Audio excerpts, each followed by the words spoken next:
Gitin, Daf, Memzaïn. On va commencer par la Mishnah qui est en sommet de la page. Hamotzi et ishto mishum ailonit. Quelqu'un qui aurait divorcé son épouse parce qu'il s'est avéré qu'elle était ailonite. En français, ailonite, on le traduit par omas. Elle a un caractère masculin. Elle a la voix grave, elle n'a pas de signe de féminité. De ce fait, en général, une fille pareille ne peut pas avoir d'enfant. D'ailleurs, la traduction de ailonite, c'est dukhra. Aïl, c'est dukhra. Aïl veut dire zachar. Ailonite, elle est plus zachar que nekeva. Mais il s'est avéré que c'était une erreur. Car cette femme, finalement, elle a eu des enfants. Mais lui, au moment où il a divorcé, il a cru qu'elle était ailonite. Mais tout simplement, elle était impuberte. Elle n'avait pas encore atteint la maturité nécessaire. Il a cru qu'elle était ailonite. Et c'est à ce titre-là qu'il a divorcé. Mais il s'est avéré qu'il avait fait une erreur. Mais pour l'instant, cette femme-là ne s'est pas encore remariée. D'accord ?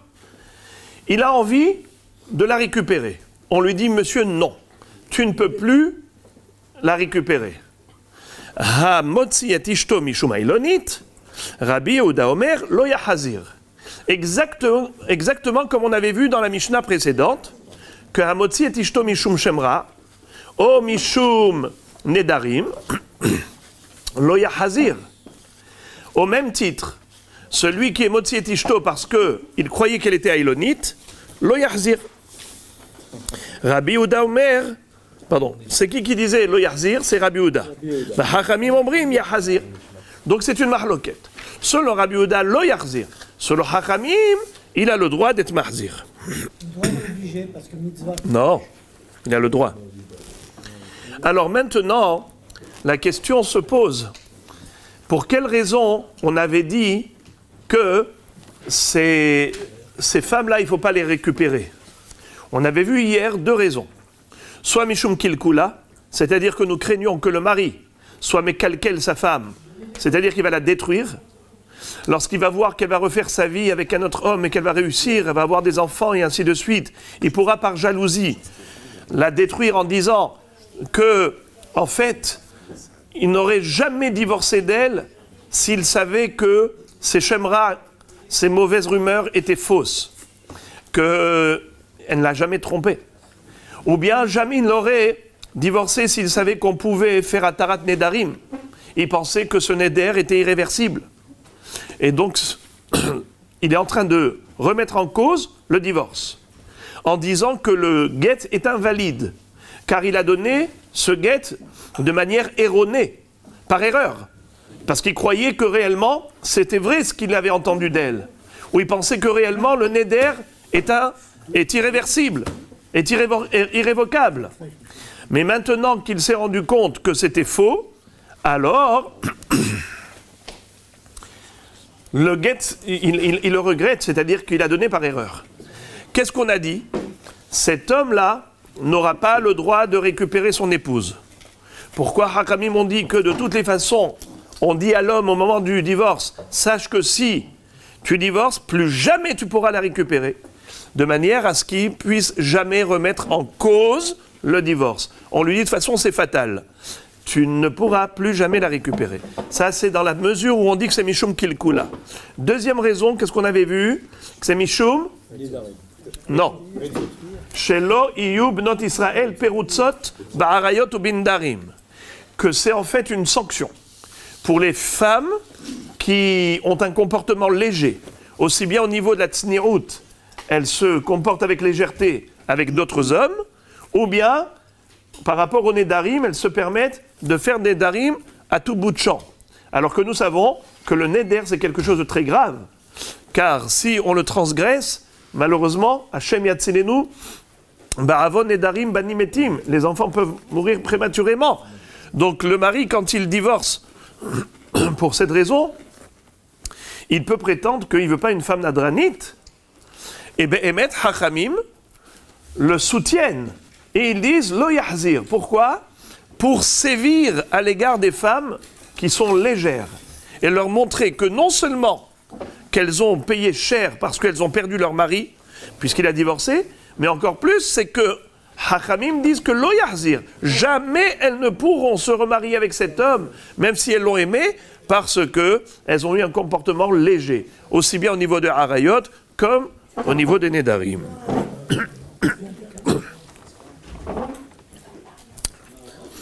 À ce titre, la Mishnah nous dit qu'également, une personne qui divorce parce qu'il s'est avéré que son épouse était aïlonite, alors, lui aussi, cet homme-là ne pourra pas se remarier avec elle. Et même s'il s'avère que c'était une erreur. Ça, c'est ce que dit Rabbi Yehuda. Hachamim omrim yahzir. Mais Hachamim disent que non, il a le droit de se remarier avec elle. Je voudrais juste vous dire que comment se fait-il que cette femme-là, elle était mariée? On aurait pu considérer que Birlad c'est Mekartaout. C'est un mariage qui s'est avéré comme étant non fondé. Lui, il a voulu se marier avec une femme normale qui peut avoir des enfants. Et il s'avère finalement que c'est une femme qui est aïlonite, omas, donc elle est stérile. Pourquoi est-ce que le mariage est considéré comme mariage? Tu me parles de guette, sous-entendu que le mariage est un mariage, sinon on ne parle pas de divorce.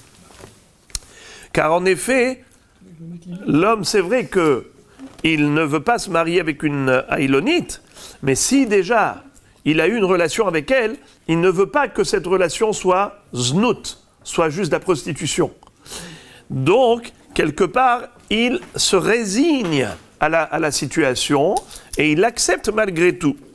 Mais, comme il ne veut pas vivre avec une femme pareille, alors il va donner le guet. D'ailleurs, on va voir tout à l'heure qu'il n'a pas donné la ketouba. Il doit donner le guet, mais il n'a pas besoin de payer la ketouba, puisque ce mariage n'était pas vraiment voulu dans ces conditions. Ok. Alors, la Mishnah continue et nous dit Niset le aher ve'ayula banim hemenu ve'itovaat ktubata amar Rabbi Yehuda omer lah shtikuter yafa midiburer. Quel est le din si maintenant cette aïlonite qui a reçu le guet mais qui n'a pas touché la ketouba, elle est partie et elle se remariait, et voilà qu'elle a eu des enfants. Alors maintenant, qu'est-ce qu'elle fait? Elle retourne chez son ex-mari, et elle lui dit, monsieur, tu m'as donné le guet, tu m'as répudié, sous prétexte que j'étais aïlonite et que je ne pouvais pas te donner d'enfants. Tu vois, l'autre mari, je lui ai donné des enfants. Donc le problème n'est pas chez moi du tout. Je ne suis pas aïlonite. Et maintenant, puisque tu me devais la ketouba seulement sous prétexte que j'étais aïlonite, et donc que j'ai perdu la ketouba, maintenant je reviens à la charge et je te réclame la ketouba. Figurez-vous, Rabbi Yehuda lui dit à ce mari, tu peux te débarrasser d'elle, te décharger de la ketouba. Comment? Tu lui dis, Shtikuter, yafa midiburer. Ton silence vaut mieux que ta parole.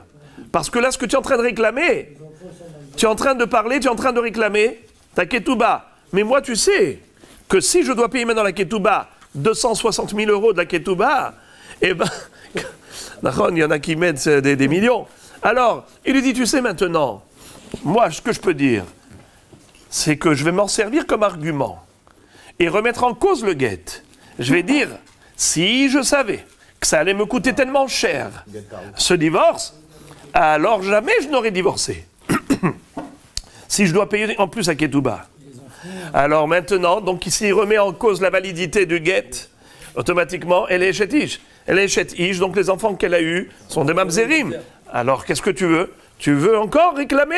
Alors, il vaut mieux que tu te taises. Je t'écoutais, il y a femme et dibourer.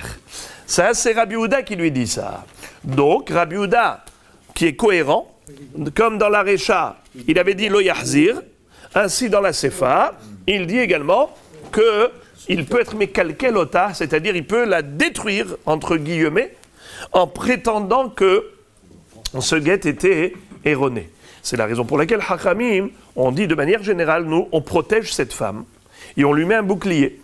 Lequel? C'est qu'on dit au mari, si tu divorces en prétendant que tu as été déçu de la retrouver aïlonite, et c'est pour cela que tu la répudies, eh bien sache une chose, plus jamais tu ne pourras te remarier avec elle. Comme ça, tu ne pourras pas être mekalkelota. Mais maintenant qu'elle vient réclamer la ketouba, il peut à nouveau être mekalkelota. C'est la raison pour laquelle il lui dit, je ne te donnerai pas la ketouba et ne me réclame pas cette chose-là, parce que sinon, je vais être mekalkelota. Et c'est pas kedaï pour toi. Gemara, les mimra de Rabbi Uda, haïsh le kilkula, verabanan, lo haïche le kilkula, veha ifra sham'inan lehu. La Gemara pose une double contradiction entre notre Mishnah et la Mishnah précédente. Car ici, nous voyons dans notre Mishnah que selon Rabbi Uda, qui a dit lo yahzir, pour quelle raison lo yahzir? C'est parce qu'il est hoshesh les kilkul. Il craint que le mari détruise sa femme. Ici, on ne peut pas parler de l'autre argument, l'histoire de Mishum Proutsot, parce que Proutsot, ça existe dans Shemra, lorsqu'elle a un comportement léger. Ou bien Proutsot, ça existe par rapport au Nédarim, lorsqu'elle fait des Nédarim à tout bout de champ, avec légèreté. Donc là, on peut parler de Proutsot. Mais ici, la pauvre, elle est aïlonite, elle est victime de son état naturel. On ne peut en aucun cas parler d'un problème de Proutsot. Donc ici, le seul problème, c'est Kilkula. Donc, Hachamim qui disent Yahzir, ils ne sont pas Hosheshim les Kilkula. Rabbi Uda qui dit Lo Yahzir, pour quelle raison? Parce qu'il est Hoshesh les Kilkula. La Gemara va dire que dans la Mishnah précédente, on a juste l'inverse. Rabbi Uda, c'était lui qui n'était pas Hoshesh les Kilkul. Et Hachamim, c'était eux qui étaient Hosheshim les Kilkul. Dit Nan, Hamotzi et Ishto, Mishum Shemra, Lo Yahzir. Ou Mishum Neder, Lo Yahzir. Rabbi Uda Omer, Kol Neder Shiad'u Bo Rabim, Lo Yahzir. ושלא ידעו בו רבים, יחזיר. עלמא, רבנן חיישה לקלקולה, ורבי יהודה לא חייש לקלקולה. C'est-à-dire,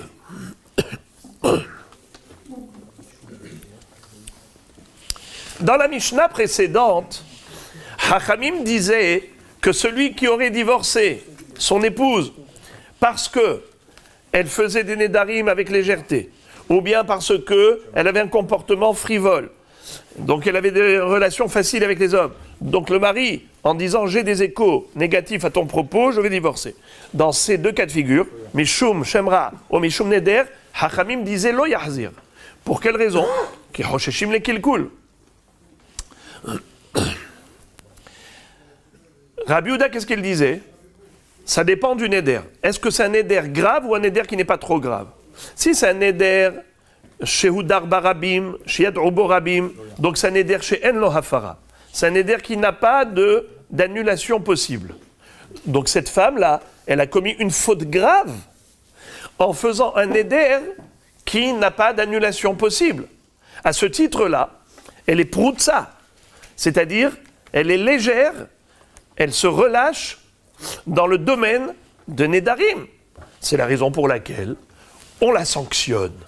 Mais si c'est un Neder classique, chez Yeshlo Hafara, parce que c'est un Neder qu'elle a fait toute seule, pas Barabim, puisque ce n'est pas un Neder Barabim, donc d'après Rabbi Uda, celui-ci il est annulable, puisque ce Neder est annulable par un Hacham, donc je ne peux pas considérer qu'elle a commis une faute très grave. C'est vrai, elle a fait un Neder, c'est pas sympathique, mais elle peut aller chez le Hacham et l'annuler.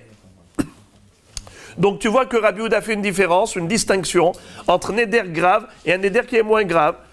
Donc de ce fait, j'ai une preuve que Rabbi Uda il n'est pas Hoshesh les Kilkul. Parce que s'il était Hoshesh les Kilkul, quelle différence y a-t-il entre un Neder grave ou pas grave? S'il est Motzi Mishum Neder, dans tous les cas de figure, il peut être Mekalkelota. Mashma que Rabbi Uda lo Hoshesh les Kilkul, alors que Hachamim était Hosheshim les Kilkul. Il y a là une contradiction claire. Car dans notre Mishnah, Hachamim ne sont pas Hosheshim les Kilkul, et dans la Mishnah précédente, oui. Et Rabbi Uda, dans notre Mishnah, il est Hoshesh les Kilkul, et dans la Mishnah précédente, non. La Gemara va proposer la réponse suivante. Amar Shemuel, Ifour. Shemuel, qu'est-ce qu'il fait? Il dit qu'il faut intervertir les noms. C'est-à-dire, ici, tu permutes. À la place de Rabbi Uda, tu mets Hachamim, et à la place de Hachamim, tu mets Rabbi Uda. Tu changes le nom des auteurs. Voilà, c'est facile. Après, La Gemara dit, mais comment tu peux te suffire de cela? Ça ne suffit pas. Veha midekatane sefa niset le acher veayula banim hemmenu veitovaat ktubatah amar Rabbi Yehuda omer la shtikutech yafa midiburech miklal de Rabbi Yehuda haish le kilkula. La Gemara dit, dans la sefa, une fois de plus, je constate que Rabbi Yehuda, il est hoshesh le kilkula.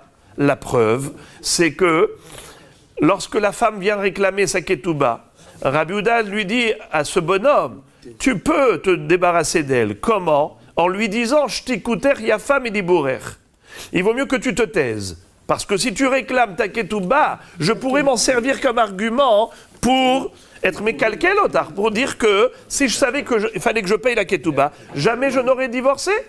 Et donc automatiquement, le guet est un guet erroné. Si c'est un guet erroné, donc tu es marié. Si tu es marié, tu as eu des enfants d'un autre homme, ils sont des mamzerim. Alors il vaut mieux que tu te taises et ne réclames pas la ketouba, comme ça je ne te dirai rien.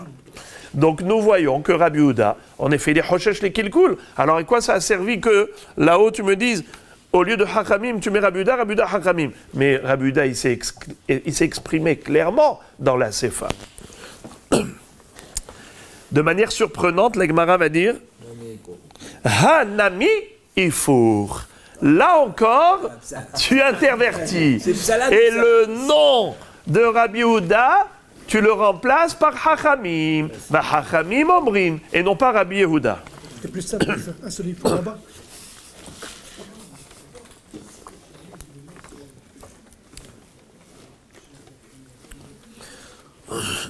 Répétez votre question. C'était plus simple de faire un seul Ifour, mais dans l'autre Mishnah. Hazak.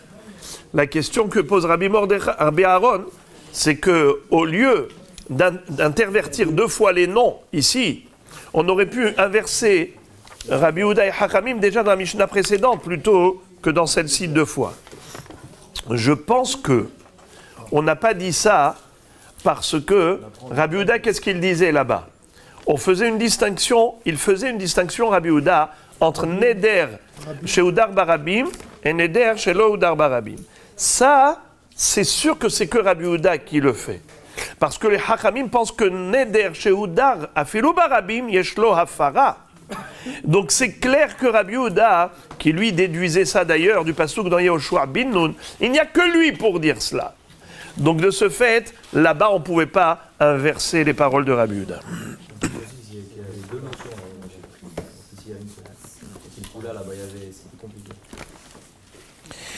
La Gemara nous dit maintenant, Abaye Amar, les Olam Lotifour. Abaye propose une nouvelle réponse à cette contradiction sans avoir à corriger la Mishnah et dire qu'il faut inverser les noms. Ce n'est pas la peine. Voici une belle réponse de Abaye. Rabbi Yehuda be'ayi, savarla ke Rabbi Meir, ve savarla ke Rabbi Elazar. Betzarir, savarla ke Rabbi Elazar. Mais chez Enot Tzarir, savarla ke Rabbi Meir. Qu'est-ce que ça veut dire?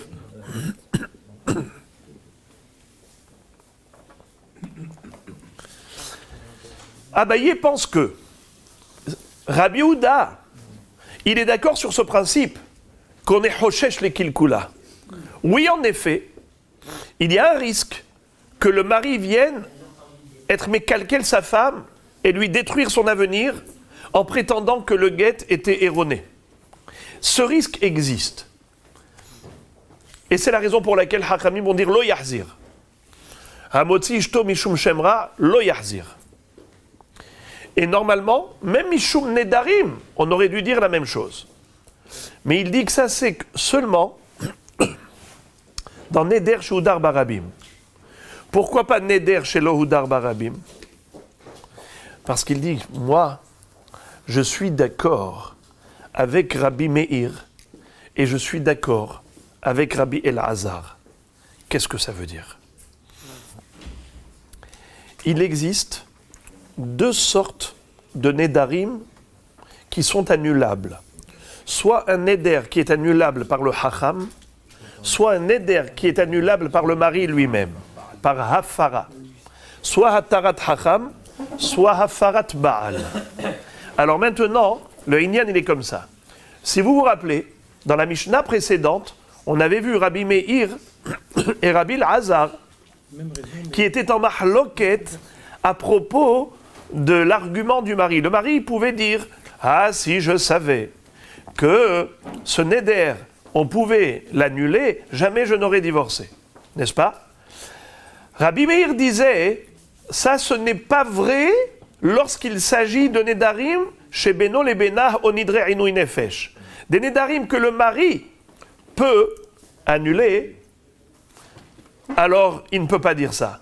Toi-même, tu aurais pu l'annuler. Qu'est-ce que tu me racontes comme bêtise?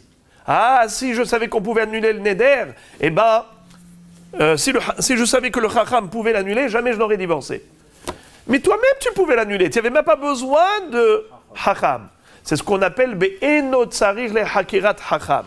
Les nedarim qui n'ont pas besoin de chacham, c'est lesquels? C'est les nedarim chez Beno les Bena benidre inouï nefesh, que le mari lui-même peut être méfer. Et de ce fait, il ne peut pas s'accrocher à cet argument pour disqualifier le guet rétroactivement, en prétendant que s'il savait que le haram pouvait l'annuler, jamais il n'aurait divorcé. Menteur! Toi-même tu pouvais l'annuler, pourquoi tu ne l'as pas fait? C'est ce que disait Rabbi Meir.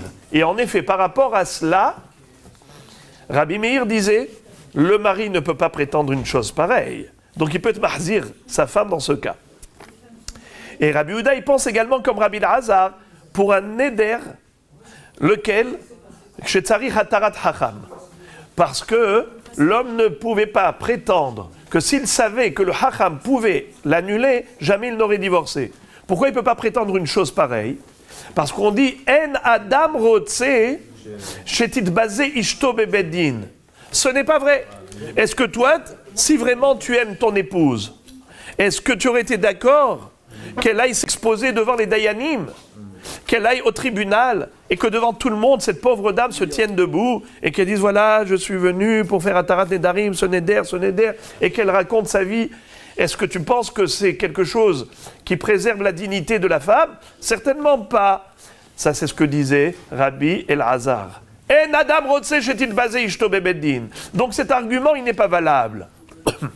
Voilà pourquoi Rabbi Yehuda pense que dans le principe, on est hoshesh le kilkul, mais pas pour un neder qui est annulable par le hacham, parce que en adam rotse shishtot itbazé bebeddin, donc il ne peut pas prétendre, si je savais qu'on pouvait l'annuler, eh ben je n'aurais pas divorcé. C'est pas vrai. Si vraiment tu aimais ton épouse, jamais tu l'aurais envoyé au beddin pour annuler. Et deuxièmement, par rapport à un neder qui était annulable par le mari, tu ne peux pas dire « Ah, si je savais qu'on pouvait annuler, je n'aurais pas divorcé. » C'est pas vrai. Tu savais très bien que le mari peut annuler les nedarim de son épouse quand ils font partie de la catégorie « Inouï nefesh » ou « Beno le Benah ». Ah, tu vas dire « Oui, mais je ne connaissais pas la loi. Je ne connaissais pas ce din qu'un mari peut annuler. » Rabbi Elazar et Rabbi Meir avaient une discussion à ce propos.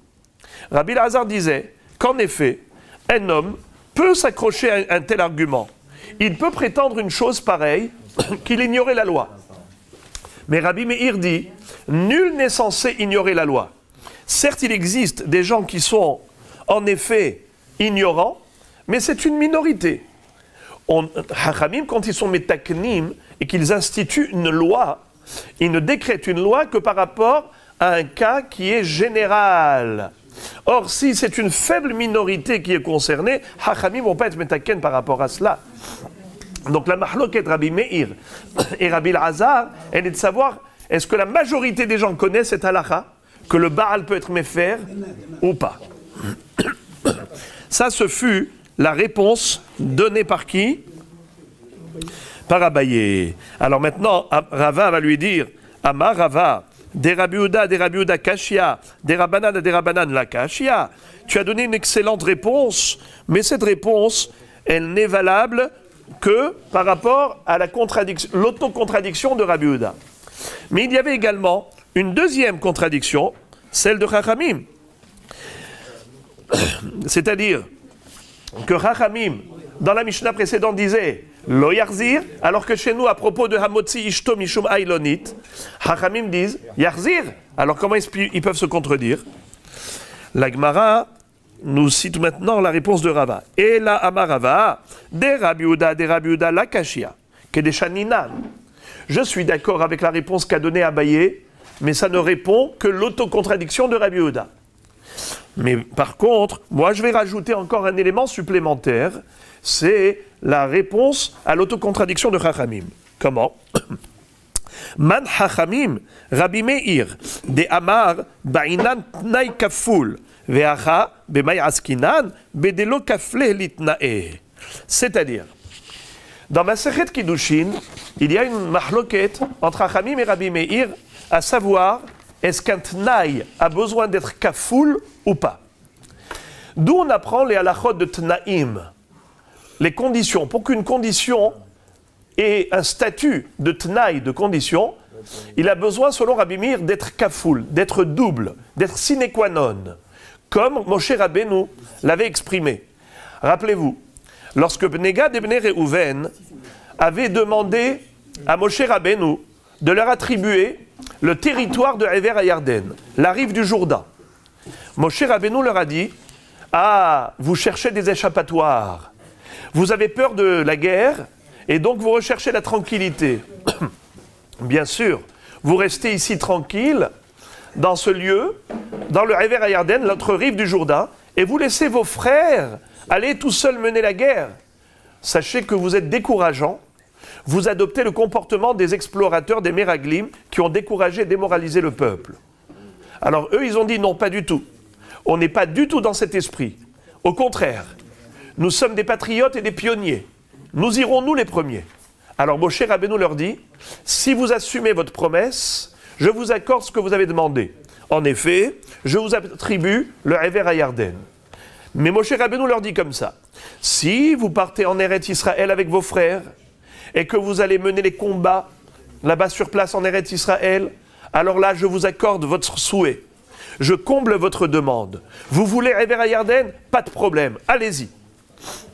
Mais dans la mesure où vous n'assumez pas ce que vous avez promis, c'est-à-dire que si vous n'allez pas en guerre en Eretz Israël, je ne vous attribue pas le territoire de Ever à Yarden.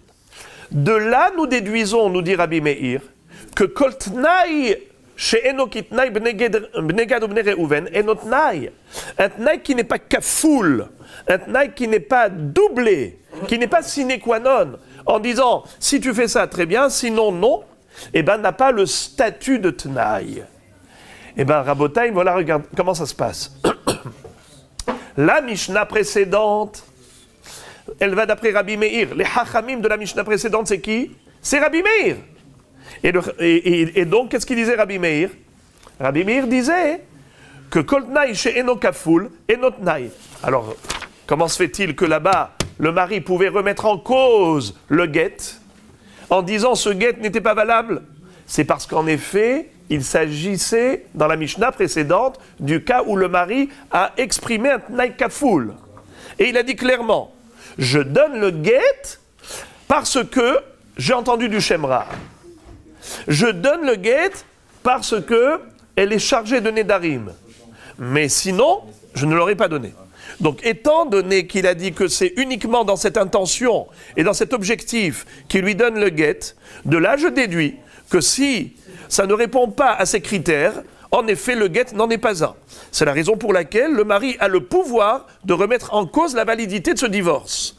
Mais dans notre Mishnah à nous, l'okafleh letnae, il n'a pas doublé la condition. Étant donné qu'il n'a pas doublé la condition, voilà pourquoi on ne peut pas considérer que cet homme a la capacité à remettre en cause la validité du divorce. C'est comme ça que il n'y a plus de contradiction par rapport au Hachamim. Voilà, on a terminé la première Mishnah. On continue maintenant la Mishnah suivante.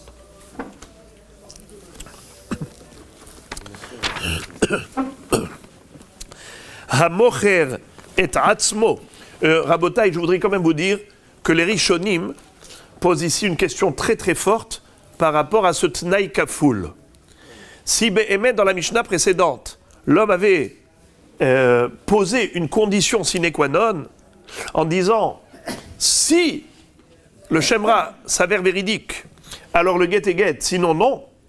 Si elle est le neder n'est pas annulable, alors le guet c'est un guet, sinon je ne veux pas. Alors dans ce cas-là, bichlal, il n'a même pas besoin de remettre en cause le divorce. Il est nul et non avenu d'emblée.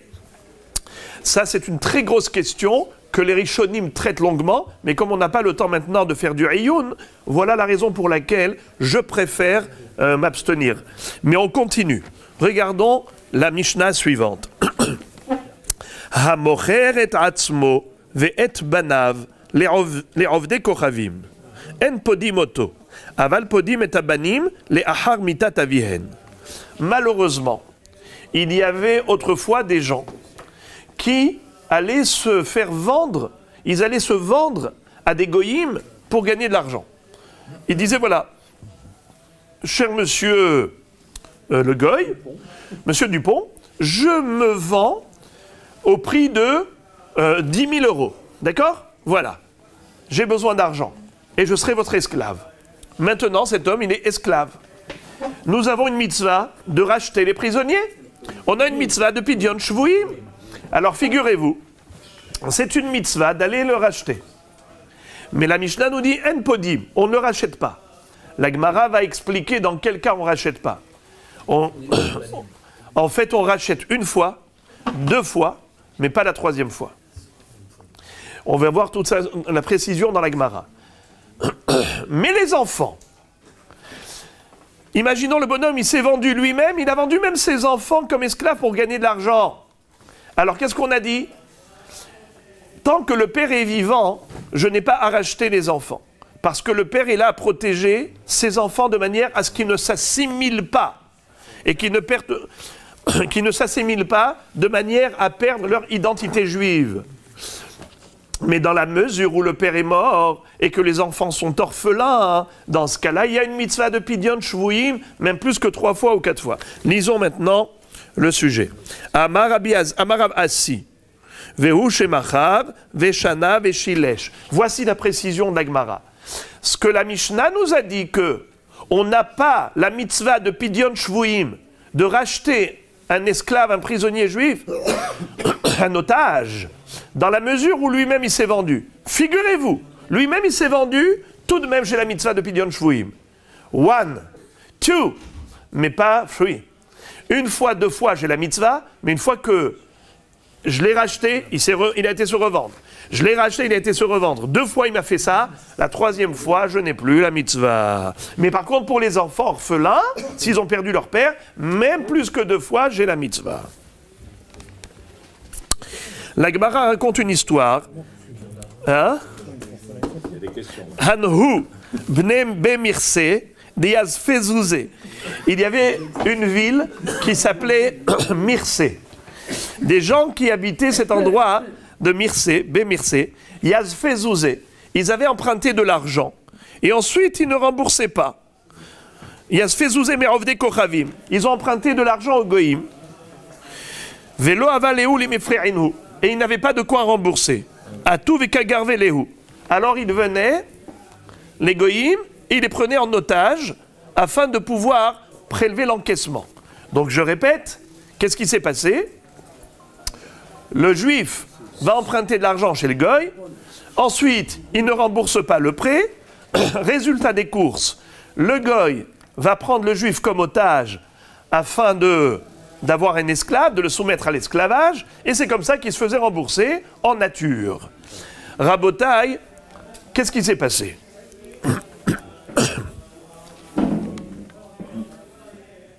À tous les camés des Rav Huna. Ces gens-là, qui se sont fait vendre, sont venus chez Rav Huna. Et à Marlehu, ils ont dit à Rav Huna, oh là là, nous sommes des esclaves, pourriez-vous nous racheter, s'il vous plaît, faites la mitzvah de pidyon shvuim. C'est très malin, ça. Il va emprunter de l'argent au goy, il sait pertinemment qu'il n'a pas de quoi rembourser, et après, finalement, le goy va venir saisir l'homme comme esclave, pour se faire rembourser en nature. Et lui ensuite, qu'est-ce qu'il fait? C'est très sympa, il se fait racheter. Comment ça? C'est comme exactement comme quelqu'un qui s'est vendu au goy. Quelqu'un qui s'est vendu au goy. Il leur a dit, Amar lehu, ma'yarvid lehu, qu'est-ce que je peux faire pour vous? Désolé, je ne peux rien faire pour vous. Ditnan, hamocher et atzmo vet banav le'ovdei kochavim, en podim oto. Là, la Mishnah nous a dispensé de vous racheter.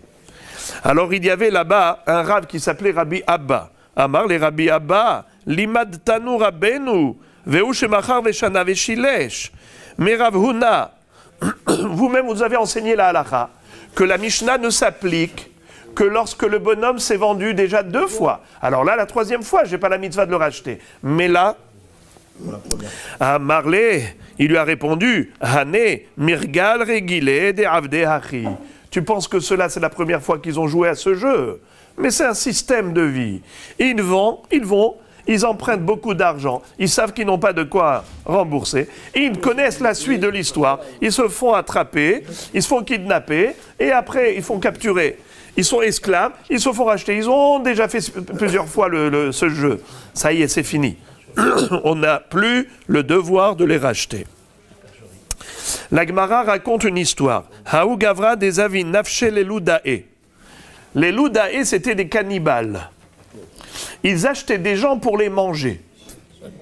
Et il y avait un qui avait besoin de beaucoup d'argent.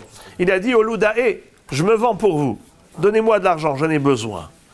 Haou Gavra des Avin Nafshe les Loudae. Ensuite, Atal et Kamé des Rabbi Ami. Il est venu chez Rabbi Ami, à Marley Pirkan. Il lui a dit, Rabbi, s'il vous plaît, rachetez-moi. Je suis pris en otage chez les cannibales. Vous savez quelle sera ma fin? Elle dépendra de leur faim. Amar, Tenan, Hamocher Atzmo ve'et banav le'ovdei kochavim. En podim oto.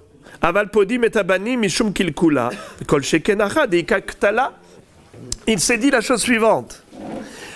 Dans la Mishnah, il est écrit que même celui qui s'est revendu plusieurs fois, on doit racheter les enfants. Pourquoi? Étant donné que les enfants, s'ils ont perdu leur père, ils sont orphelins, il y a un risque d'assimilation. Alors à plus forte raison, maintenant que ce monsieur est en danger de mort, puisqu'il est tombé entre les mains des Loudae, qui étaient des cannibales, ils vont le tuer, ils vont le manger. Amrou les Rabbanan, les Rabbi Ami, Ha Israël Moumarou, des Kahazé, des Hazélé, des Kahazoulé, des Kahil Nevelot ou Trefot. Celui-là, c'est pas seulement un rachat, c'est un Israël Moumar, c'est un renégat. Vous voulez le racheter maintenant? C'est un homme qui mange des Nevelot ou Trefot, il mange de la viande interdite. Amar Léhou, il m'a été avant nous des Kahil. Il a dit, et alors, ce n'est pas un renégat pour autant. Peut-être que le pauvre, il n'a pas de quoi manger. Quand il achète de la viande cachère, c'est à 20 € le kilo. La viande non cachère, c'est à 3 € le kilo. Alors, il n'a pas de quoi. C'est l'été avant, c'est parce qu'il a faim. C'est pour le plaisir, c'est pas les achis, c'est pas pour renier Dieu, renier la Torah. C'est juste pour son plaisir. Donc, c'est d'un niveau moins grave que Momar les achis. Amroulé, non. Très souvent, on l'a vu, on a des témoins qui l'ont vu. Il a devant lui de la viande cachère, de la viande non cachère. Il choisit le non cachère pour dire « je n'en ai rien à faire de la Torah ». Donc celui-là, c'est un Moumar Le'achis. Il a un statut d'un min qui est Ma'alin, Moridin, Velo Ma'alin. Alors... Amroulé ve'azimnin, très bien. Amarle zil, lokashav keli d'Afrikinach. Alors il lui a répondu, je ne peux rien faire pour toi. La Gemara raconte une histoire. Resh Lakish, zavin nafshe leloudae. Resh Lakish, quand Tosfot dit que c'est avant que Resh Lakish ait fait Teshuvah, il était le chef des bandits. Qu'est-ce qu'il a fait? Il a été se vendre lui-même aux cannibales. Il leur a dit, voilà, vous voulez me manger, achetez-moi. Shakal Bahade, Hayata Begulgolta. Il a pris avec lui un sac où il y avait dedans, soi-disant, une bobine de fil de laine comme ça. Mais dedans, dans la bobine, il y avait dedans une grosse boule de plomb. Ça, ils n'ont pas vu. C'était dans le sac. Et quand il est parti là-bas, ils avaient un minhag, les cannibales. Lequel? Amar Gemire, je connais leur système. Yoma Batra, Kol Deba Eminayu Avdele. qui écrit des lihoul adamé. Ils ont un minhag, dans 2 minutes, ils ont un minhag qu'ils accordent à la victime son dernier souhait. Le dernier jour, lui dit, c'est quoi ton dernier désir? On va te combler. Alors, j'attends le dernier... Et pourquoi il faisait ça? Pourquoi ils lui accordaient le dernier désir? Alors, les houladamé, la traduction de Rashi, c'est pour se faire pardonner par rapport au fait qu'ils sont en train d'assassiner un homme pour le manger. Ils ont dit, au moins, Dieu va leur pardonner parce qu'ils ont fait plaisir à cet homme avant de mourir. Et que lui-même, il pardonne. Lui-même, il pardonne. Mais il y a un autre pirouche. Les houl, c'est pas la shon mechila. Les houl, c'est la shon hlou. Pour qu'il soit matok. Qu'il ne meure pas avec d'amertume. Qu'il meure avec de la satisfaction. Son sang, il sera plus doux. Il sera meilleur quand on va le manger. Alors, qu'est-ce qui s'est passé? Yoma Batra, le dernier jour. Amroule Maïni Halach, Rish Lakish. Qu'est-ce que tu as envie qu'on te fasse? Dernier souhait. Amarleu Baïna. Akmetinchu veotvinchu, vekol had minaychu, amhine hayata ou palga. Il leur a dit la chose suivante. Je voudrais une chose, c'est que je vous attache, je vous assois par terre, et je vous donne avec ce sac, un petit sac léger comme ça, 1 coup et demi sur la tête. C'est mon plaisir. C'est juste comme ça, un petit hobby. Alors, qu'est-ce qu'il a? Alors, ils ont dit, OK. Kamtinu veotvinu, ils les ont attachés, les amis, par terre. Kol had minayhu. Chacun d'eux, il y avait dedans une boule en plomb qu'ils n'ont pas vue. Il prend le sac avec la boule de plomb et il donne à chacun un coup sur la tête. Kad mahye had hayata. Nafak nishmate. Il les tuait un à un comme ça avec une boule.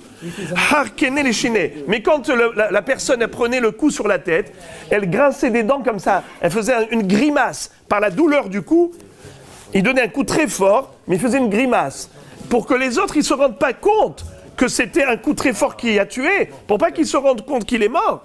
Il a dit, ah, tu fais un sourire, tu te moques de moi, hein? Mais sache que j'ai encore une dette, j'ai encore un demi-coup. On avait dit 1 coup et demi, je vais revenir pour l'autre moitié. Comme ça, l'autre, il ne se rendait pas compte que son voisin était mort. Alors, qu'est-ce qui s'est passé? Amarli ahoukel kame hayert bi, tu te moques de moi. Arte pashlach gabay, palga de hayata. Tu as encore une dette. Un demi-coup. Katlin hukulhu, il les a tous tués. Nafak ve'ata. Comme ça, il a liquidé tous les cannibales.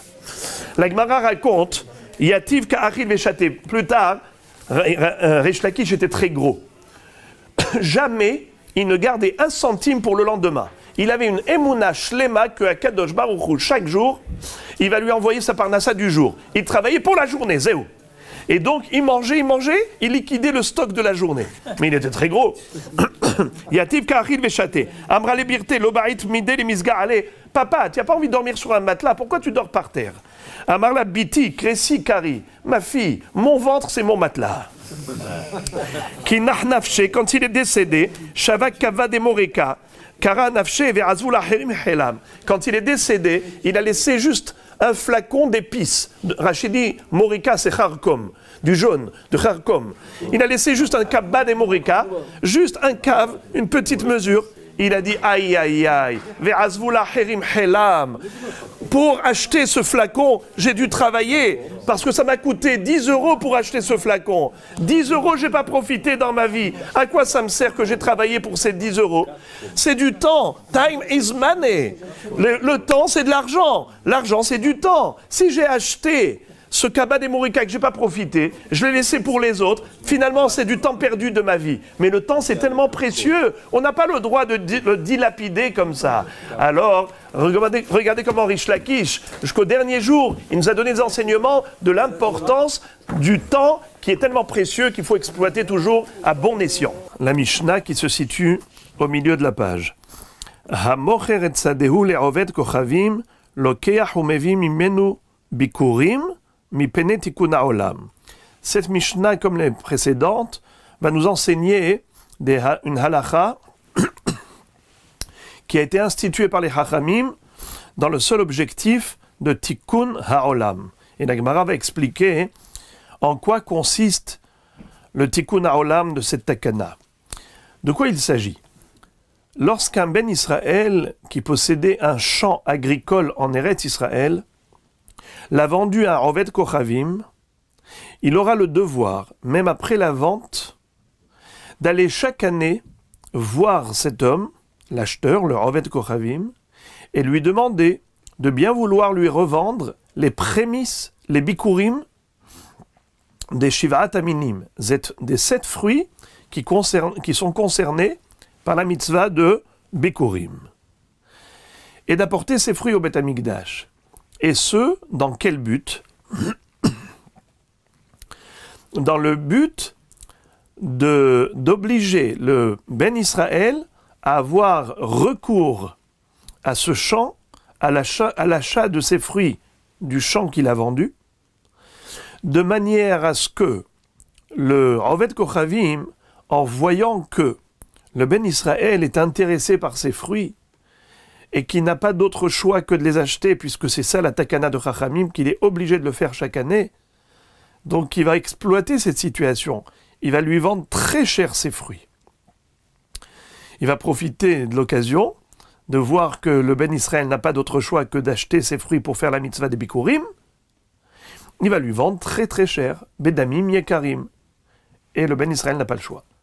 De ce fait, ça va dissuader le Ben Israël de vendre son champ à un Oved Kochavim, en Eretz Israël. Et même s'il a vendu parce qu'il avait besoin d'argent, il a dû le vendre, tôt ou tard, il va essayer de le racheter. Pourquoi il va essayer de le racheter? Parce que ça lui revient très cher chaque année de devoir acheter des bikurim dont le Oved Kochavim lui vend très cher. Pourquoi Hakramim ont fait cela? Mipne Tikkun HaOlam, on verra à la fin de la Sugya quel est le Tikkun HaOlam qu'il y a dans cette takana. Maintenant, on va commencer la Gemara qui va nous citer une mahloket entre Rabba et Rabbi Elazar par rapport à une notion générale. Est-ce que yesh kinyan le'akum le'afkir mikdushat haaretz ou pas?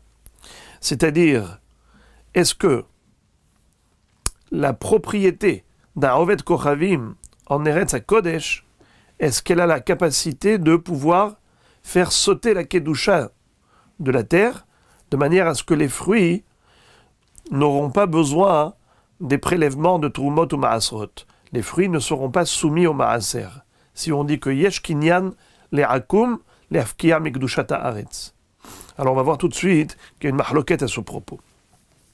Amar Rabba, Afal pi she'en kinyan le'oved kochavim be'eretz Yisrael le'afkia midei maaser, shene'emar ki li haaretz li kedushat haaretz, aval yesh kinyan le'oved kochavim be'eretz Yisrael lahfor ba borot shechinu me'arot, shene'emar hashamayim shamayim lashem ve'haaretz natan livnei adam.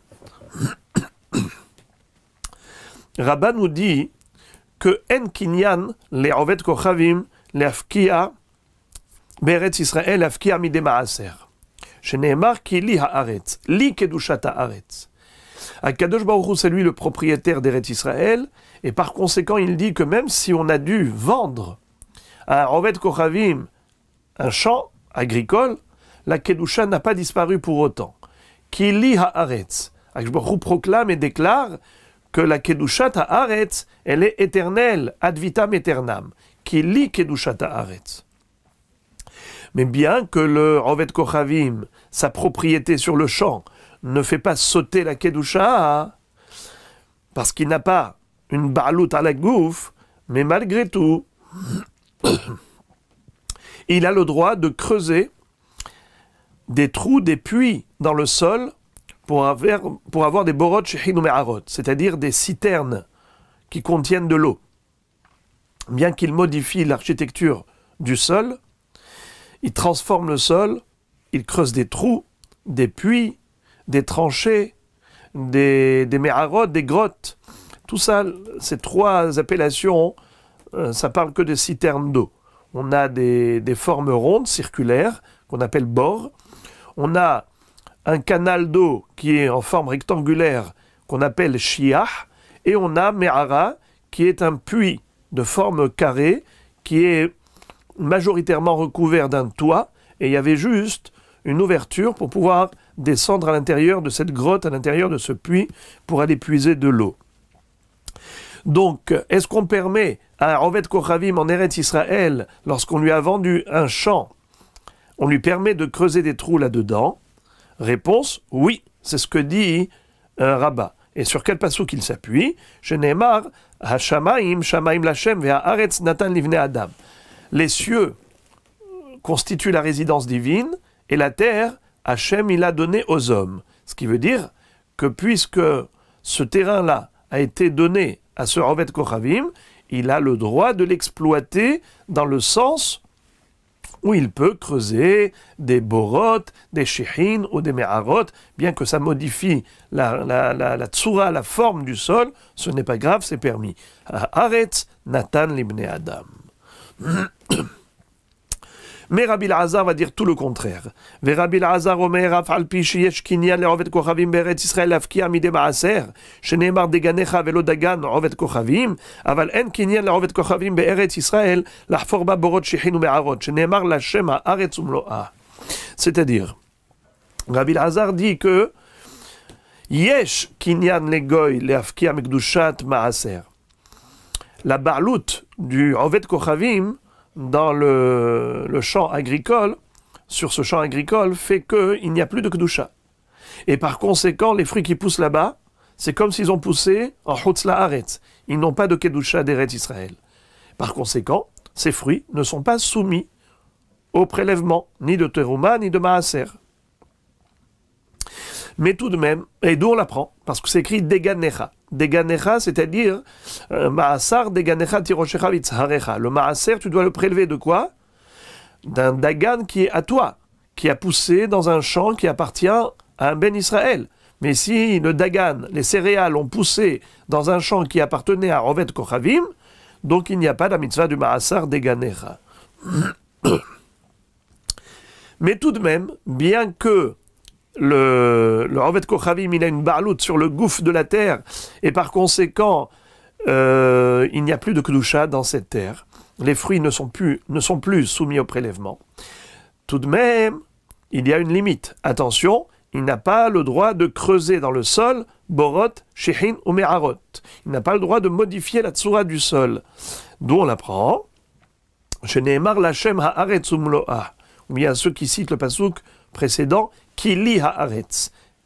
C'est-à-dire que la terre elle appartient à Kadosh Baruch Hu, et on n'a pas le droit de la modifier dans le sens où Ovet Kochavim n'aura pas le droit, même s'il a acheté un champ en Eretz Israël, on ne lui donnera pas la permission de creuser des borot shechin me'arot dedans.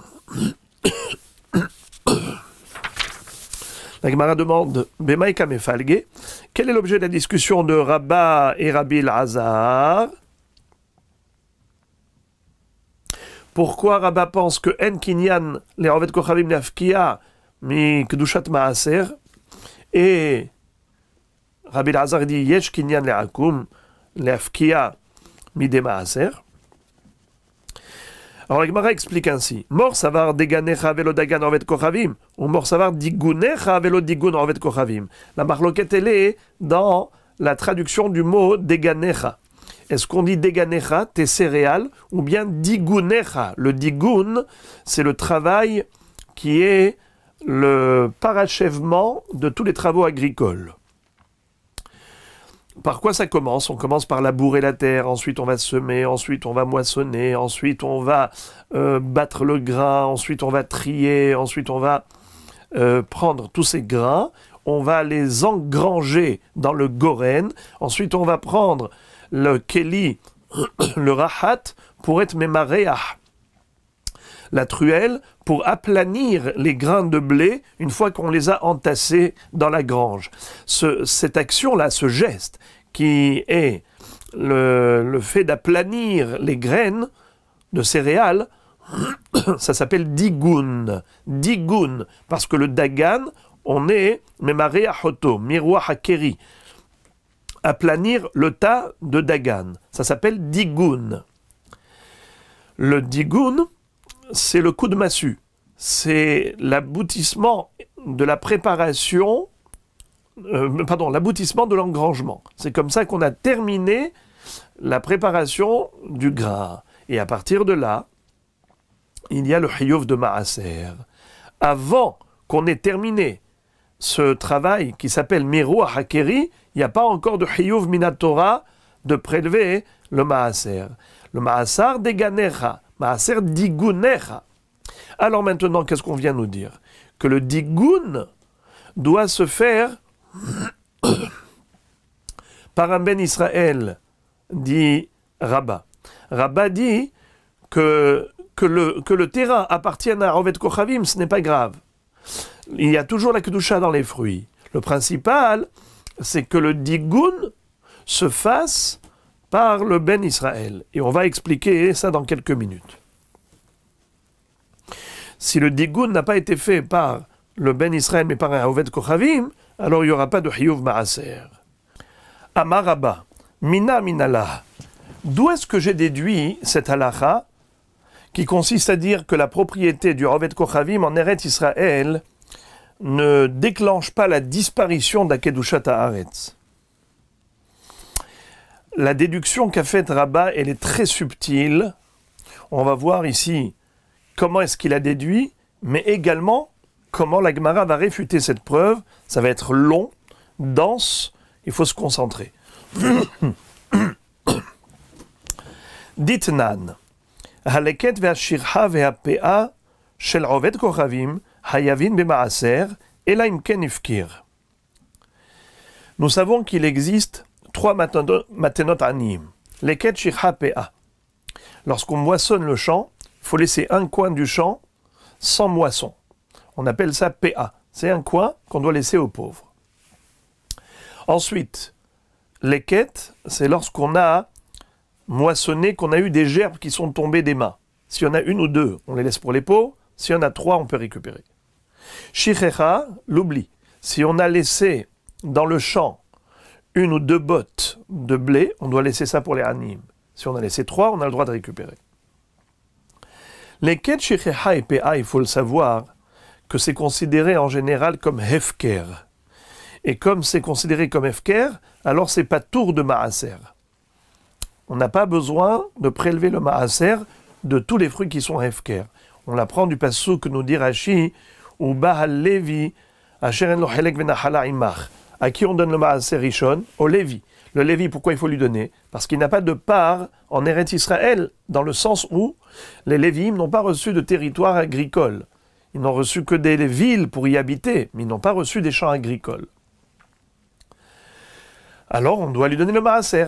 Mais des fruits qui sont hefker, qui de toutes les façons n'appartiennent à personne, on ne peut pas dire que le Lévi n'a pas accès à ces fruits.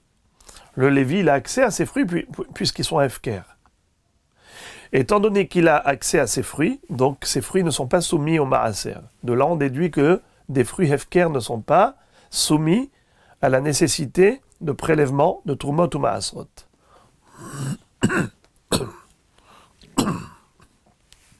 C'est la raison pour laquelle les ket, shichecha et pea, qui généralement sont hefker pour les animes, il n'y a pas la nécessité de prélever Trumot ou Maasrot de les ket, shichecha et pea. Maintenant, quel est le din si un Oved Kochavim en Eretz Israël a voulu faire la mitzvah de leket shichecha et pea? C'est-à-dire, il a vu, lui, il n'a pas de mitzvah de leket shichecha et pea, mais il voit que tous ses voisins juifs font cette mitzvah. Alors il s'est dit, tiens, moi aussi, je vais être philanthrope et je vais laisser les ket shichecha et pea pour les animes. La Mishnah nous dit comme ça. Leket ve'ashichecha ve'apea shel Oved Kochavim hayavim b'maaser. Eh bien, il faudra prélever le maaser de cette leket shichecha et pea. Si quelqu'un a acheté ses fruits, si un juif a acheté des fruits pareils d'un ani qui a pris ses fruits, qui étaient les ket shichecha et pea du Oved Kochavim, il les a vendus à un ben Israël, il devra prélever le maaser. Et là, imken hifkir, sauf si le Oved Kochavim lui-même avait été mafkir. La Gemara d'abord demande, là j'ai anticipé, j'ai traduit d'une manière à ce que j'ai déjà dit de quoi il s'agit. Mais en fait, la Gemara, d'abord, elle va avoir une approche neutre. Elle va dire, de quel cas on parle dans cette Mishnah? Hechidami. De quoi on parle? Elima de Israël. Est-ce que c'était un champ qui appartenait à un ben Israël? Velaktinhu Oved Kochavim. Et ensuite, qui est-ce qui a ramassé ce leket shichecha et pea? Un Oved Kochavim? Donc je répète, le champ appartenait à un Ben Israël. Il a abandonné son Leket Shirha et Péa, qui ensuite ont été récupérés par un Ani, qui est Oved Kochavim.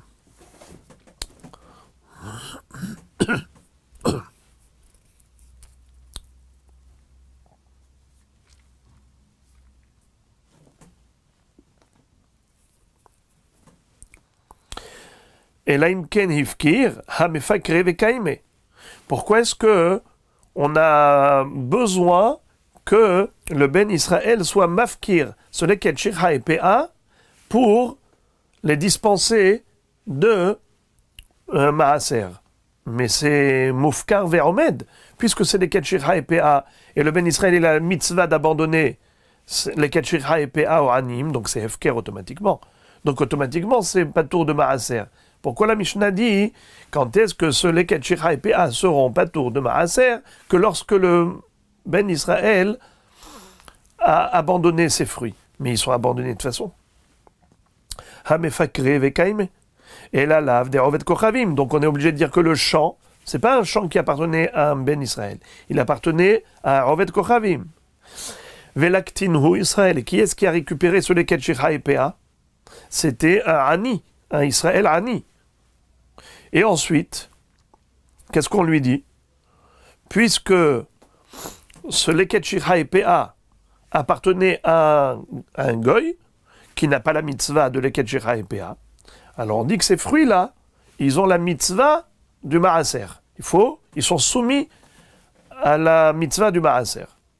Sauf si le goy avait abandonné ses fruits. Tama de hifkir, halo hifkir hayav. C'est-à-dire qu'étant donné que ça n'a pas puisqu'il n'a pas la mitzvah de leket shirha et péa, donc ces fruits-là ne sont pas vraiment leket shirha et péa. S'ils ne sont pas vraiment leket shirha et péa, donc c'est des fruits normaux. Si c'est des fruits normaux, il faut prélever le maaser. Sauf si le goy lui-même les avait abandonnés. S'il les a abandonnés, donc c'est hefker. Si c'est hefker, on a déjà dit qu'il n'y a pas de mitzvah de maaser sur des fruits hefker. Halo hefkir hayav. Donc de là, Rabbah amène une preuve formidable. Et il dit, tu vois que les fruits qui ont poussé dans un champ qui appartenait à un goy sont chayavim de maaser. Très belle preuve. La Gemara va réfuter cette preuve. Lo, les olam d'Israël. Velaktinhu oved kochavim. Bémet, on parle dans cette Mishnah d'un cas où le champ appartenait à qui? À un Ben Israël. Et donc, leket shirha et péa, c'était vraiment du leket shirha et péa. Velaktinhu oved kochavim. Et qui est-ce qui a récupéré ce leket shirha et péa? C'était un oved kochavim. Alors on avait posé la question, on avait dit, mais si un juif il a acheté ses fruits de chez ce Oved Kochavim, on avait dit que normalement, oui, il doit prélever le maaser, sauf si le Baal Habayit avait été mafkir sur les leket shirha et péa, et on a posé la question, on a dit, mais les leket shirha et péa, c'est d'emblée moufkar, c'est hefker de manière tacite, c'est naturellement hefker. Oh, pourquoi? On nous dit que c'est pas tour de maaser que si le Baal Habayit il a été mafkir, mais c'est hefker de toutes les façons. Et la Gemara dit un hidouche révolutionnaire. La Gemara dit nehi de mafkire adata de Israël, adata de Oved Kochavim mi mafkire. La Gemara dit que le leket shirha et péa, c'est pas hefker naturellement, c'est un hefker actif. C'est pas tacite. C'est l'homme qui moissonne qui a la mitzvah de leket shirha et péa. Et donc il faut qu'il soit mafkir bedaat, avec une intention spécifique de hefker. Alors de ce fait, tout dépend de la kavana du Baal Habayit, le propriétaire du champ. Sa kavana en général, c'est d'être mafkir leket shirha et péa. Pourquoi? Pour la mitzvah. Et la mitzvah, elle est dans quelle intention? De donner à des anim bnei Israël. Pas des anim ovdei kochavim. Donc automatiquement, puisque c'est cela l'intention du Baal Habayit, c'est d'être mafkir leket shirha et péa ou ani Israël. Si c'est un Oved Kochavim qui est venu prendre, donc il n'avait pas l'intention d'être mafkir pour lui. S'il n'avait pas l'intention d'être mafkir, donc le leket shikha et pa ne sont pas efker. S'ils ne sont pas efker, donc ils sont soumis à la mitzvah du maaser, puisque ce n'est pas des fruits efker. Et donc on n'a aucune preuve que en kinyan le'akum le'afki amikdushat haaretz. Je peux dire que yesh kinyan le'akum le'afki amikdushat maaser. Si les fruits ont poussé dans un champ d'un rovet kochavim, il n'y a plus de kedusha dans ces fruits. Alors pourquoi est-ce qu'ici, il y a la kedusha dans les fruits? Réponse, ici on parle d'un champ qui appartenait à un Ben Israël. Donc il n'y a plus de preuve pour Rabbah. Maintenant la Gemara va citer une halacha qui est une kushia sur Rabbah et une preuve pour Rabbi Elazar. Tashma. Israël shelakach sadeh me'ovet kochavim ad shelo hevi'a shlish וחזר ומכרה לו מי שהביאה שליש, חייבת במעשר שכבר נתחייבה. Nous savons que les fruits, chacun des fruits a son zman pour dire que maintenant il s'appelle fruit. Par exemple, les céréales, quand est-ce qu'ils sont dignes de ce nom? C'est lorsqu'ils ont poussé shlish. Ils ont atteint le tiers de la pousse. Pareil pour les oliviers. Les olives, quand est-ce qu'ils s'appellent déjà Re'uyim, les mitzvot maaser? Eh bien, c'est quand Gadlou Shlish. Alors, quel est le din si les fruits Gadlou Shlish Beyadaim Shel Goy? Alors là, il n'y a pas de mitzvah de maaser. Sim Gadlou Shlish Beyadaim Shel Israël, alors ils sont hayavim de maaser. Et la halacha ici nous dit la chose suivante. Si au début le champ il appartenait à Rovet Kochavim, à ce moment-là il avait semé des graines de céréales et ça pousse, mais ça n'a pas encore atteint le shlish. Ensuite il a revendu le champ tel quel avec le blé qui était dessus à un Ben Israël. Chez le Ben Israël ça a poussé combien? Égal les shlish. Et après que ça a atteint le niveau de shlish, le Ben Israël a revendu à nouveau à Rovet Kochavim. Donc ça appartenait à Rovet Kochavim. Ensuite, avant que ça n'atteigne le shlish, ça appartenait à Israël. Chez le Israël, Gadal shlish. Ensuite, lui, il a revendu à nouveau à Rovet Kochavim. Et maintenant, il y a un Ben Israël qui achète ses fruits chez le Rovet Kochavim. Est-ce que ces fruits ont besoin de maaser, oui ou non? Hayevet be maaser. Shekvar nitchayva. Oui, il va falloir prélever le maaser. Pourquoi? Parce que ça Gadal Shlish et Tzel Ben Israël. Alors la Gemara déduit nitchayva in, lo nitchayva lo. Mashma que toute la raison pour laquelle on dit que ces fruits ont besoin de maaser, parce que itchayva Gadal Shlish chez qui? Chez le Israël. Mashma que imlo Gadal Shlish et Tzel Israël, il n'y aurait pas eu de chiyuv maaser. Pourquoi? Parce que Gadal Shlish, Beyado shel Akum. Mashma que yesh kinyan le Rovet Kochavim l'afkia midé maaser. Donc c'est une preuve pour Rabbi Elazar et c'est une kushia adressée à Rabbah. La Gemara dit Hacha b'mayaskinan beSouria. Non, ce n'est pas une preuve. Il se peut que cette baraita, elle parle de la Syrie. On sait que Souria, là-bas, c'est pas Eretz Israël Minatora, c'est-à-dire que c'est le kibbouch de David Amelech. D'ailleurs, tout de suite, la Gemara elle dit des kassavar kibbouch yahid lo shmei kiddush. Le shmei kibbouch. Qui est-ce qui a été kovesh Souria? C'est David Amelech qui a été kovesh Aram Tsova.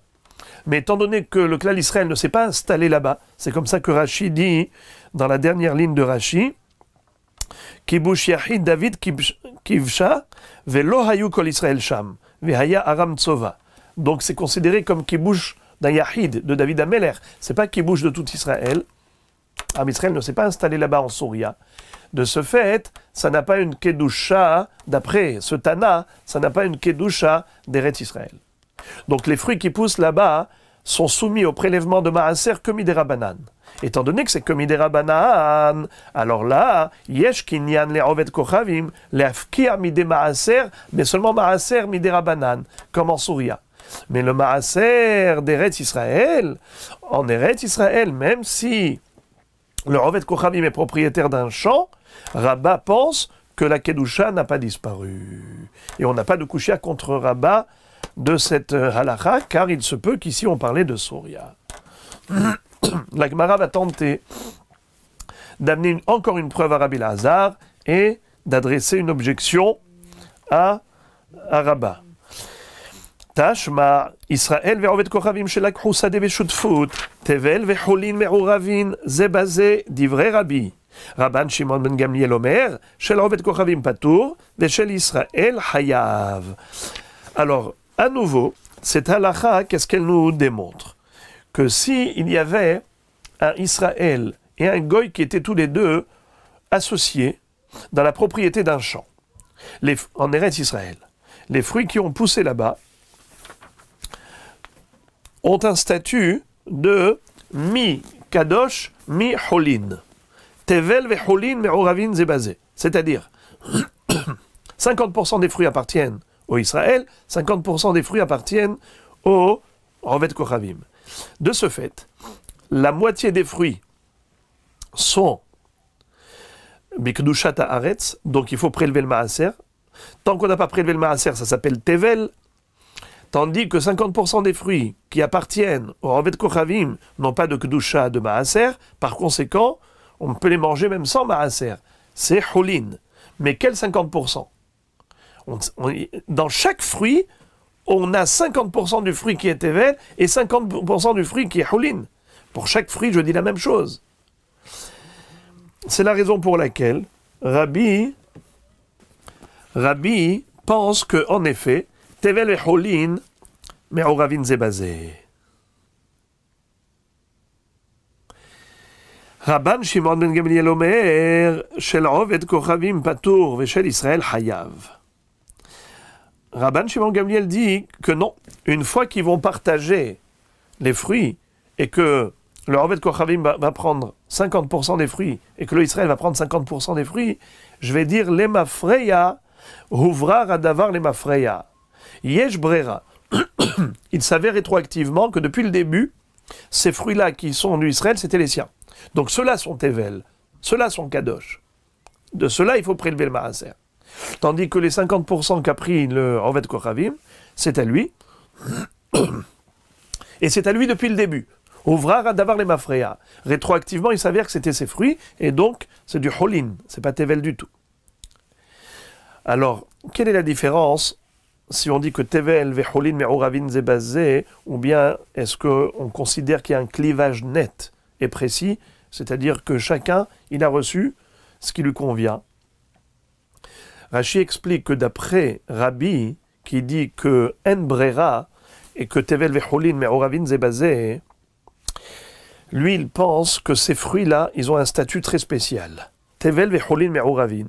Et par conséquent, on ne pourra pas prélever de ces fruits pour des fruits qui sont Vadaï Tevel, et on ne pourra pas prélever des fruits qui sont Vadaï Tevel pour ces fruits. Parce que nous avons une règle. En tormin, ve'en me'asrin, mina chayav à la patour, ou mina patour à la chayav. Et étant donné que ces fruits-là, ils ont une partie patour et une partie chayav, donc tu ne peux pas prélever de ces fruits pour des fruits qui sont Vadaï chayav, qui sont à 100% Tevel, ou vice-versa. Alors qu'est-ce qu'il va falloir faire? Rachid dit minne oube.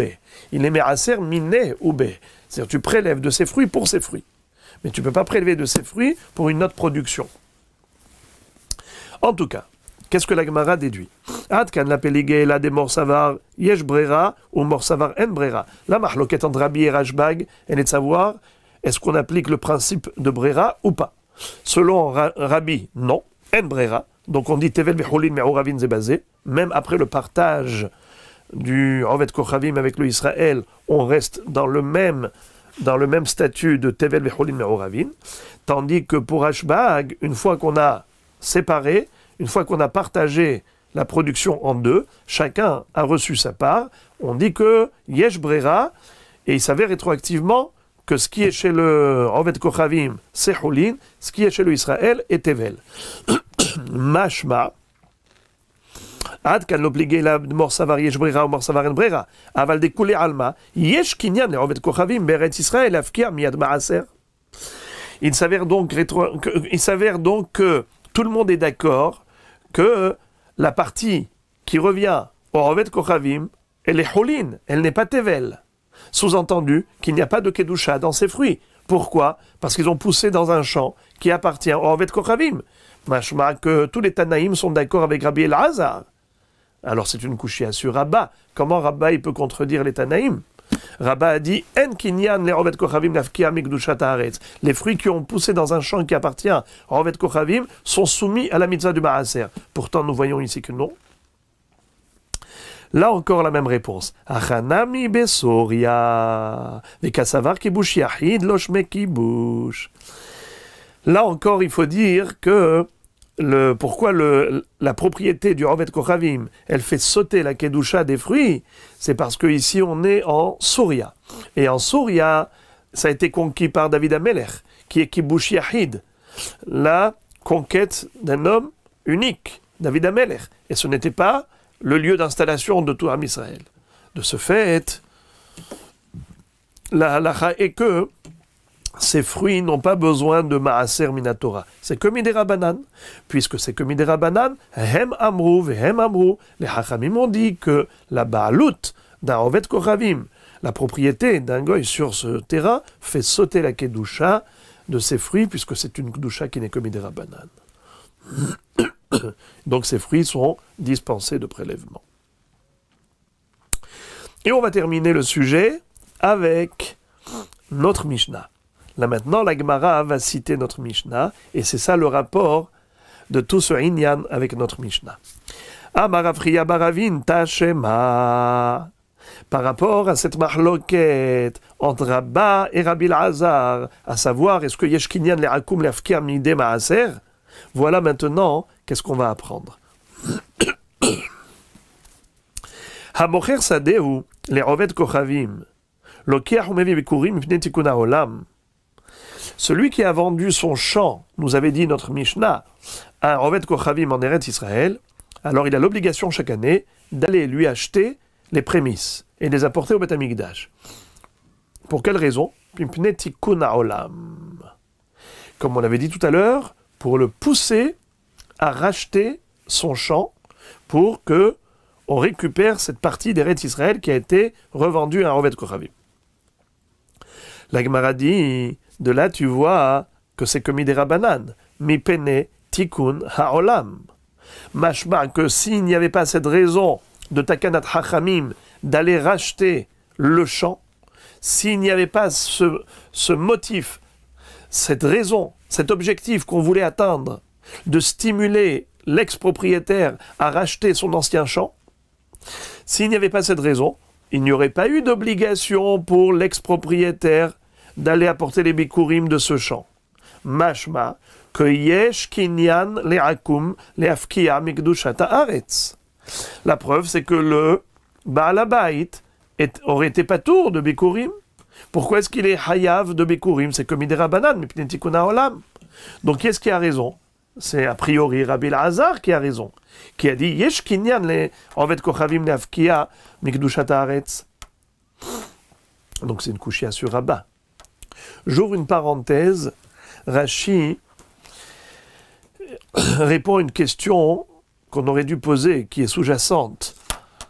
Comment est-ce qu'on peut imaginer une seconde que on peut déduire d'ici une preuve du fait que la raison pour laquelle l'ex-propriétaire doit apporter les bikurim, c'est que Mipnei Tikkun HaOlam, mashma que mideoraita, il n'a pas de chiyuv. Mashma que yesh kinyan legoy lafkia mikdushat haaretz. A priori, on peut dire, pas du tout. On peut dire que Behemet, en kinyan le'akum lafkia mikdushat haaretz. Comme a dit Rabba. Ah, pourquoi est-ce que on a dit Mipnei Tikkun HaOlam et pas Minatora? Parce que Minatora, il n'a pas de chiyuv d'apporter les bikurim de ce champ. Pourquoi? Parce qu'il a déjà vendu. Il a déjà vendu à quelqu'un d'autre. Il a déjà vendu au Rovet Kochavim. Donc il n'est plus propriétaire. C'est la raison pour laquelle il ne doit pas apporter les bikurim. Mais ça n'a aucun rapport avec Yesh Kinyan le'akum le'afkia mikdushat haaretz. Exactement comme pour Maaser, Trumot ou Maasrot. Est-ce qu'un homme qui a vendu un champ à un Rovet Kochavim, Est-ce qu'il a la mitzvah d'aller acheter ses fruits pour prélever la terouma et le maaser? Pas du tout. Il a vendu, il a vendu. Et bien pareil, pour les bikurim, il n'a aucune mitzvah puisque le champ n'est pas chez lui. Il a vendu, il a vendu. Comment est-ce qu'on a pu amener une preuve pareille? Rashi explique très joliment la différence entre bikurim et trumot ou maasrot. Il dit que truma et maaser, c'est une mitzvah qui est bahefza, qui est relative aux fruits eux-mêmes. La preuve, c'est que tant qu'on n'a pas prélevé la terouma et le maaser, les fruits sont tevel, interdits à la consommation. Donc la mitzvah de truma et maaser, elle est liée intimement aux fruits. C'est la raison pour laquelle, si j'ai vendu le champ et les fruits ne m'appartiennent pas, eh ben je n'ai pas de mitzvah de prélever trumot ou maasrot, c'est normal. Tandis que la mitzvah de bikurim, il dit c'est chovat gavra. C'est pas relatif aux fruits, c'est par rapport à l'homme. La preuve, c'est que lorsque j'ai une production agricole et j'ai la mitzvah des bikurim, est-ce que j'ai une interdiction de manger les autres fruits tant que j'ai pas apporté les bikurim au Beth Amikdash? Pas du tout. Les bikurim, c'est une mitzvah, mais ça ne rend pas les fruits tevel. C'est une mitzvah qui incombe à l'homme, et ça ne rend pas les fruits tevel. Donc c'est pas lié à la production, c'est lié à l'homme.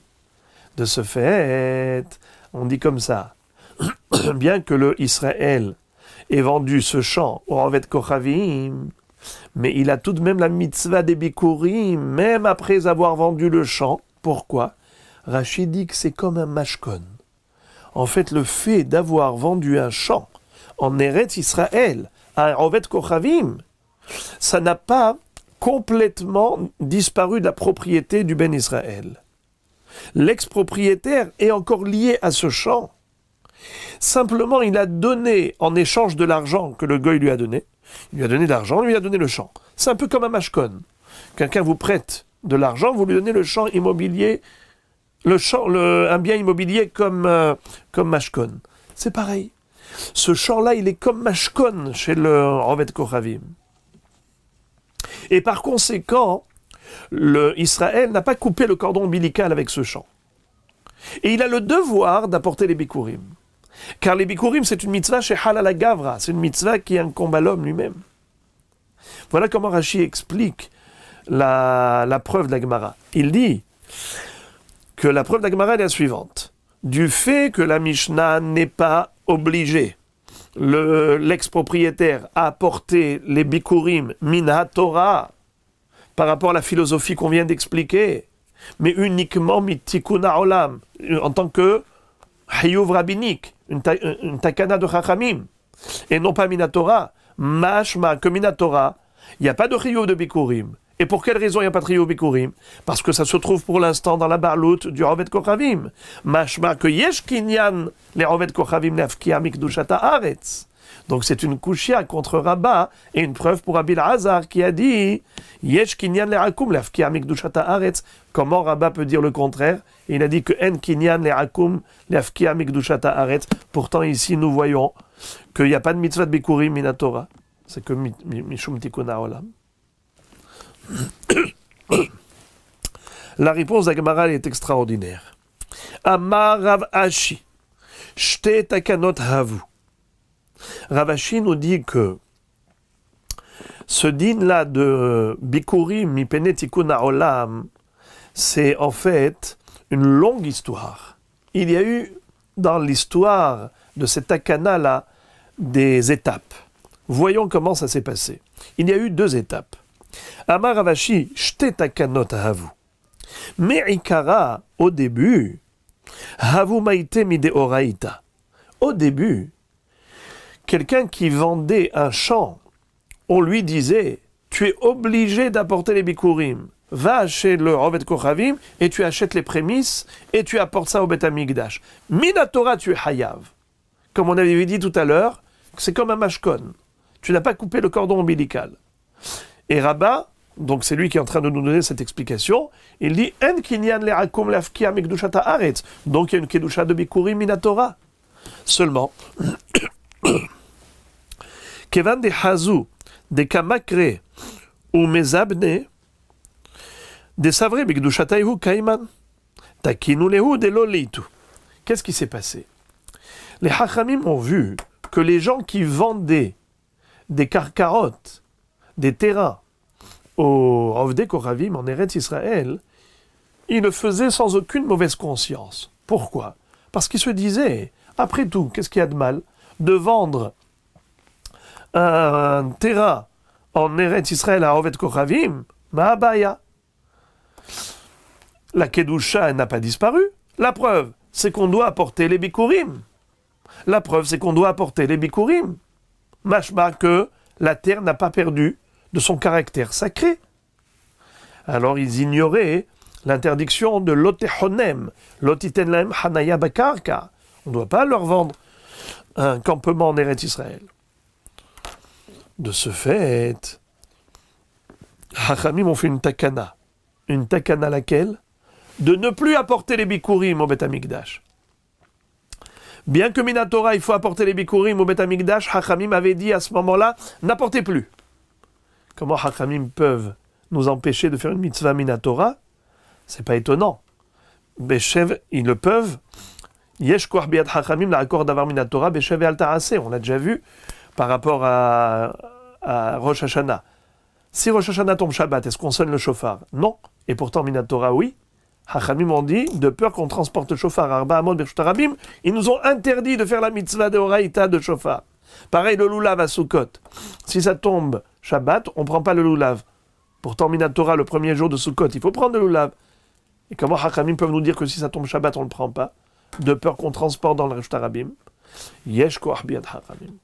L'accord d'avoir Minatora Beshevel Ta'aseh. Là encore, Minatora, il y avait un chiyuv de prélever les bikurim, d'aller les acheter chez le Ovdei Koravim. Seulement, Hachamim ont dit, non, ne fais plus ça. Pourquoi? Parce que du fait que les gens allaient acheter les bikurim chez le Ovdei Koravim, ça leur faisait croire que, étant donné que la Kedusha d'Eretz Israël n'a pas disparu de ce champ, mashma que ce n'est pas grave si on vend des champs à des Ovdei Koravim, chose qui est assour, l'otehonem. C'est la raison pour laquelle Hachamim ont dit, n'apportez plus les bikurim. Ça, c'était la première étape. Première takana. Première takana, ne pas apporter les bikurim alors que Minatora, oui, on était chayav. Après ça, qu'est-ce qui s'est passé? Kevan de Hazu, de man de losagi, de losagile, misban, vekam ishtaker biad Ovdei Koravim, hadar takinu lehu de laitu. Après ça, les Hachamim ont vu qu'on avait un deuxième problème. Lequel? Mandelo Sagile, celui qui ne peut pas s'autosuffire. C'est-à-dire, quelqu'un qui a des problèmes de parnassa. Qu'est-ce qu'il fait? Il commence à liquider ses biens immobiliers. Alors quelqu'un qui avait vendu un champ agricole à Ovdei Koravim, parce qu'il n'avait pas le choix, il avait besoin d'argent. Misban, il vendait. Et après, il se disait, maintenant, ça y est, il n'y a plus de Kedusha dans ce terrain. Pourquoi? Il n'y a plus la mitzvah d'apporter les bikurim. Mashma, que ce champ n'a plus de Kedusha, n'a plus de dimension de sainteté. Alors à quoi bon racheter ce bien? De toutes les façons, il n'y a plus de Kedusha. C'est comme Chutz La'aretz. J'ai une mitzvah d'acheter un bien immobilier en Chutz La'aretz, un champ agricole en Chutz La'aretz. Non. Et bien pareil maintenant, c'est devenu Chutz La'aretz, puisque je l'ai vendu au Ovdei Koravim, et le Ovdei Koravim en est le propriétaire. Il n'y a plus de Kedusha dans ce terrain. Preuve, c'est qu'on n'a plus la mitzvah d'apporter les bikurim de ses fruits. Alors, pourquoi je vais faire des efforts pour aller le racheter? Et comme ça, la terre, elle restait entre les mains du Ovdei Koravim. Et on est revers sur l'otehonem, l'otitenem hanaya bakarka.